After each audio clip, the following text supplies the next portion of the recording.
tiene su dificultad. Entonces, hemos intentado, por eso, vamos para...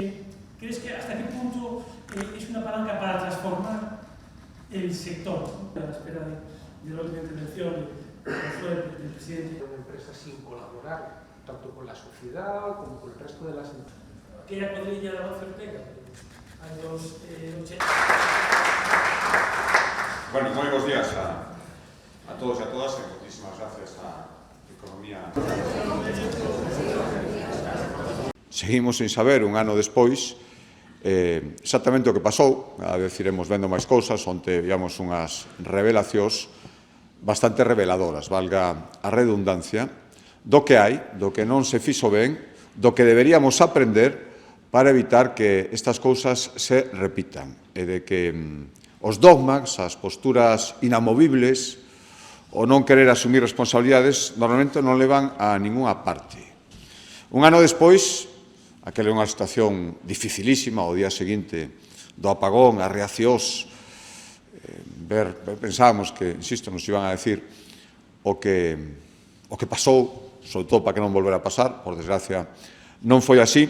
Ese era un escenario difícil e un ano despois estamos nun escenario diferente, pero tamén moi complicado, un escenario de guerra onde as implicacións económicas, o gallá que todo isto se acabe canto antes, porque é certo que cada día que pasa a incidencia é brutal e esa incertidume engadida aos efectos prácticos que se están dando fai todo todavía moitísimo máis difícil. Onte facíamos unha valoración do que supón un esforzo colectivo, das medidas que xa se tomaron, das medidas que deben tomarse en función da duración e do impacto da guerra que agora mesmo sigue desgraciadamente o seu curso, non rematou.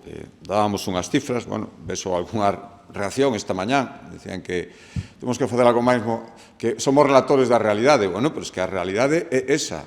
A xente ten que saber que cos impostos que pagades todos os que estades aquí, que pagan todos os galegos obrigados a facelo, se está aportando para un esforzo que agora é necesario. Ninguén tiñamos ninguna dúbida de que había que tomar medidas inmediatas. O máis directo son as rebaixas fiscais. Hai outras maneiras, pero acordarnos de rebaixas fiscais. Galicia aporta casi as 2/3 partes do impacto económico das medidas que se tomaron o venres pasado, que se tomaron dende o Goberno central, que probablemente era quen tiña que tomalas, poñéndonos a todos antes de acordo ou informándonos, sobre todo cando, insisto,